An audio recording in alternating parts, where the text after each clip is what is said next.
All right, everybody, thanks for tuning in to Super Obvious. I am B Diz, the rock star. I am Werds Illah. Mr. 4.0. And we are talking about Power Season 6, Episode 4, entitled, Why is Tommy Still Alive? That is a good question. Oh, so what do you guys notice about the intro of the show? Oh man, 50. I guess Trick or Treat, it was a good run. One time, one and done. Hey, sometimes you get a knockout in the first round. Man, he still got paid off for us. So Yeah, hey, it is what it is. So they played it once. Yeah, they played it one time. One time. The episode starts with Ghost dreaming about him and Angie. Mm-hmm. He wakes up and he sees her in his bed. In the red dress that he saw her in the very first season when she walked into the club. That was a weird thing to see. Basically, Ghost speaking to Ghost. And she says that Ghost keeps getting in Ghost's way. And things that have happened it's all on him. It's his fault. Yep, that was deep. Yeah, man. The stuff he's dealing with, man, it's all coming full circle, and dealing with her loss, man, it's crazy, man. A little bit after that, Jason calls Ghost. yeah, he's like, time's up. I need my money, basically. Man, it just seems like every time Jason's around, he's just like, he does not play. Like, he means business. Like, Yeah, because he always got so many angles covered, and it's like you never know what he could be plotting on. Next scene, we have Tommy with his crew explains to them that they have a shipment that will be there later today. Everybody, of course, super happy. You know what I'm saying? Oh, there's a funny part when his phone is ringing, his crew is They're betting on who is it. Girl, it was like, there's only two reasons why your phone be going off like that. It's either your girl or your mom. So they bet, like, I don't know how much that, I think What's it the was big $20. lurch dude name? The big tall ass dude name? Whatever. He's like, yo, it's probably your mom, man. He's like, no, it's a girl, it's a girl. And then he's like, it's my girl. And they're like, oh, yeah, that's what I told you. He's like, but it's about my mom. He's like, oh. Next scene, we go with Tommy at his place. He's with Keisha and his mom. He leaves to go, I guess, do something. And Keisha is like, making it seem like she's happy to do that. But when she kind of like does like, Yeah, basically. I think he was going to meet with Vincent at that time. Sax and Proctor's ex listening to all the footage that they have from the recording. And Sax pretty much says like they got nothing. They've got nothing. Yeah, it's basically showing that she's a fucked up mother. Yeah, basically he turns the tables on her. Now he's like, now I got information on you, so if you don't get me something, now I got you being basically just a shitty mother. Next scene, we have Ghost and he's on the phone and Proctor and Dre show up and Ghost just lunges at He's trying to Dre. poke his eye out with that, Yeah. with them, With that pen. fancy ass pen. That fancy ass ink pen that he got. That's old vintage Ghost right there. Just straight get to it. Like, fuck everything, just do it. He says that Dre is a liar and he wants Dre to wear a wire so Proctor and Ghost can hear everything that Dre talks to the authorities about, and Ghost stresses like, hey, you need to sell that shit and they need to believe it. Basically, I'm gonna. What he say? I'm gonna carve the inside of your skull. your skull or something like that. Yeah. Next scene, we have Tasha on the phone. She's talking about the divorce and she says that she's still not fucking with Ghost, but she doesn't want to like finalize or, you know, pretty much put the just paperwork basically actually go through, in. Because she has to put on Front Street. Yeah, So basically she can that's keep and so that way she can keep her daycare and everything. Yeah. So we have Tasha and there's this guy named Q that shows up to the daycare and introduces himself to her. He says that he has a daughter that needs to be watched because he's busy with work. he said he's in construction, so he's gone most of the day, so he needs somewhere for his daughter to be at. And she's just like right on him. Like she's like, Hey, she's in lust right now. She's, you know, she needs something. Lots of flirting. And then now this is the part where she gets the phone call and she's talking that she had re-signed some papers, which she did not. She's finding out that Ghost basically forced her signature to dissolve the fund. Next scene, we have Ghost and Jason's guys are talking to him and they're basically threatening him like, hey, if you don't pay us, you're You're dead. gonna die, basically. And he's like, well, if I'm dead, then you won't get your money. And that they're still basically like, if you don't have our money, you're dead. Like, they don't care. point blank. I would have headbutted him. Oh, yeah. That's the old Ghost would have done I would that. have headbutted the hell out of BAM! And kill both of them. Next scene, we have Ghost talking to Tate, and they're talking about their plans of how to pretty much isolate a city block to... Yeah, so that Ghost can carry out this situation with Tommy. Because it's weighing on him, obviously, the conversations he's had with her. Yeah. You know, I think it's really weighing on him. He thinks he's supposed to be going to kill Tommy. And then Tate texts a guy named Will to keep an eye on Ghost. Conference. Oh, the angry man. Yeah, the angry man. That's Will, the angry man. Next, we have Tasha showing up to Tate's office, like his campaign office, and she's talking to Ramona. Yeah. She tells Tosh to stop worrying about Ghost and to worry about herself. Because Tosh is trying to come in there and she's like, I need the money that he basically just frauded me out of. But she's like, no, I had nothing, you know, when I got out of my divorce and I just had my name. She's like, well, you didn't have any kids. So it's a different story when you have kids. Next scene, we go back to Tommy in his warehouse, and they're pretty much ready to make moves when one of the guys comes in and says like, hey, there's there's gonna be a problem with the route. Yeah, there's like a gas leak. Yeah, so they shut the whole block down Yeah. until it's fixed or something. Next scene, we see pretty much the site that they're talking about. We see like, you know, where there's construction and stuff is blocked off. We see Ghost. Yes, he goes. And he's all hooded up, all blacked out. That's what he do. You know what he's up to. And then we see Tommy and one of his boys driving a ambulance. Tommy's driving, He said he feels like Moses. He's like, he feels like Moses. Let my people Let free. my people go, motherfucker. Yeah. Ghost gets into a truck, drives and crashes into the ambulance van and starts shooting at Tommy inside the ambulance. Yes. Crazy. He went hard on Yes. That was his favorite part. That was my favorite part. Tommy shoots back. Either one of them hit each other. Yep. Ghost gets into the truck and they're able to separate the trucks. Tommy's able to drive off, but Ghost, the truck doesn't start, so he's stuck. And then two agents come up and get out of the car, basically tell him put his hands up or whatever. They take him back to his office where Tate is, and he's like, oh, why are you in my office? And then that's when Tate was like, you know, I'm just here to remind you that who you dealing with. Yeah. And if these guys weren't so loyal to me, you would have been dead or in jail.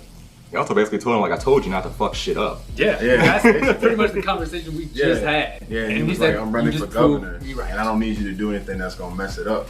Oh, and then Ghost tells Tate to get the fuck out of his office. Yes, there's a lot of that going on. Ghost tells him, the reason why I didn't tell you is because the guy that I was trying to kill is dangerous and I was trying to protect you. But now you've gotten involved and you've gotten those cops involved. And they probably have a family and they probably have kids. So just think about that. Let me do what I do and get the fuck out of my office. A little bit after that, we see Ghost imagining Angie again. She has a line that says, actions make the man go, so what kind of man are you?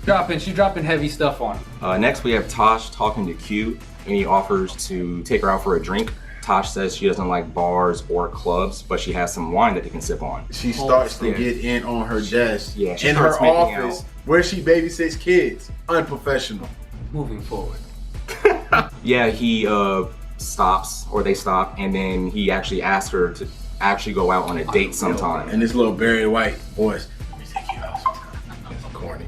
Next scene, we have Ghost and Proctor listening to Dre talking to Sax about what's going on. Ghost doesn't look, he sounds like he's upset with some of the stuff that Dre's saying. He's like, what the fuck is he doing? Yeah, because Dre mentions about the witness, and that's when, and he was like, what is he doing? And Proctor's like, well, I don't trust the motherfucker neither. So I told him to find out where she is so that we can get this right. I was like, yeah, but you know him, he'll want to go back to the top of an organization as soon as he gets his daughter back. He's like, yeah, but if and when he doesn't have her yet, so we can use that. Next scene, we see Sax meeting with the witness, and we see Dre come up the stairs and he texts Proctor saying that he found the witness. He has the address. Oh, next we go to the club that Ghost has where Jason and his boys show up. They say like, this is a really nice place, and Ghost's like, yeah, I worked really hard to get this nice place. Yeah, I know you work hard, but that's why I realized after you just did what you did, you have a certain level of skills that I think can make you great and so you should just go ahead and follow through with what you were gonna do to Tommy and be my distro. And Ghost says that he's not going to make another move on Tommy. Yeah, cause my man's trying to take over a different lead in life. A little bit later, we see Ghost in his office, and he opens a safe where he gets a gun and some money, and then he tells Dre to come with him.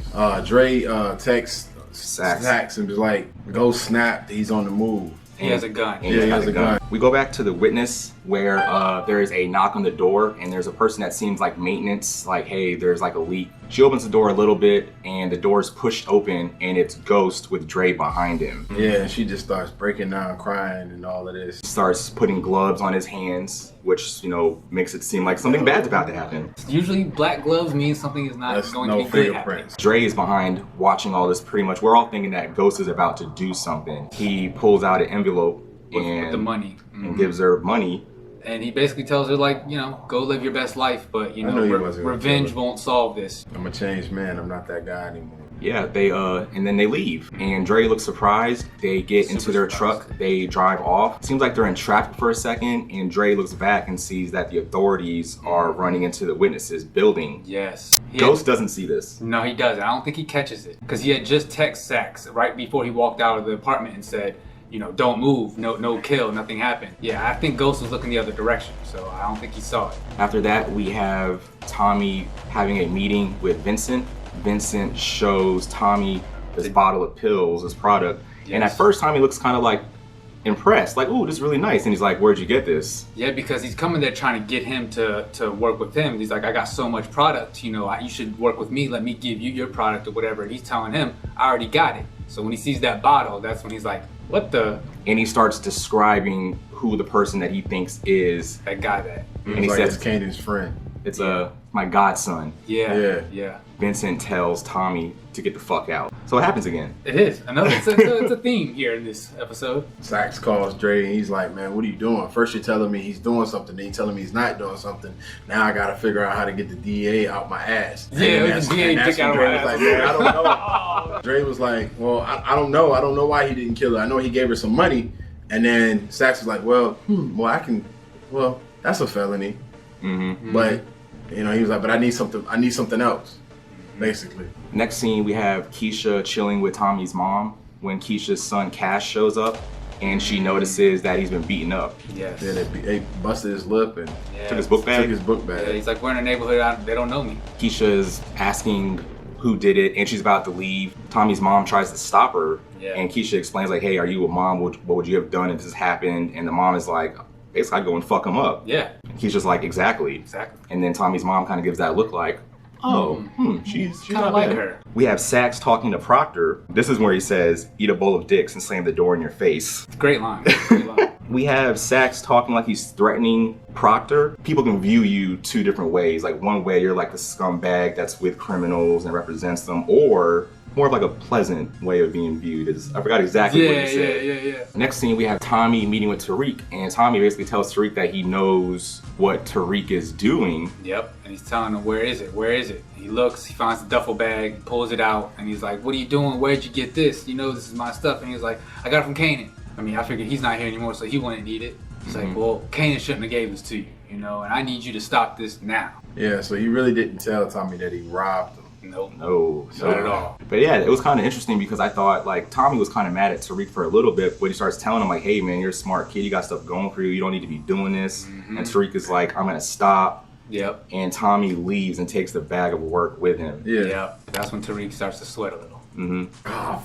Yeah, you see that he's like stressing out. Shit's getting real for him. Ghost walked in to talk to Tasha about some money and how that money was supposed to be. No, she said you took the money to open up a daycare. Our daughter probably would have wanted anyway. They were going back and forth, and then that's when Q walks in, and that's when they have like that little awkward stare. Then the next scene, her and Q walk into the back, and then that's when she has that conversation with him as far as I can't be with you, and then Q was like, I'm not going anywhere, et cetera, et cetera. Next scene, Tommy comes home and he talks to his mom. He's like, basically, what the fuck are you still doing here?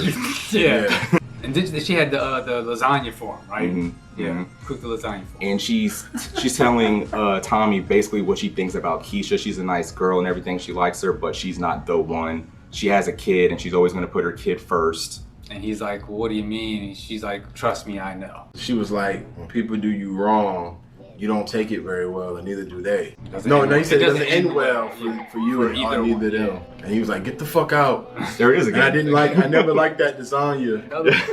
And he's always kicking her out, man. He's been kicking her out since season 1. Oh man, he's better than Mark. Still a bitch though. Next we have Tariq talking to Victor about what's going on, and that gets kind of heated because Tariq's face gets mushed onto the counter. Yeah, because Vincent's like, yo, I'm not playing with you, man. Like, you know, I know what you up to basically. So that's when it gets real for Tariq, and he's basically like, but you know what? I'm gonna give you a chance, you know. We'll keep this a secret, but you gotta bring back double the weight next time. Because nobody tells me who I can and cannot deal with. And once Tariq leaves, Vic is talking to one of his guys, basically like, we could pretty much kill him and take all his shit whenever we want. Yeah. But since he's working for me, that'll give me a handle on Tommy and his dad. Exactly. Next scene, we have Proctor and his daughter meeting with his ex.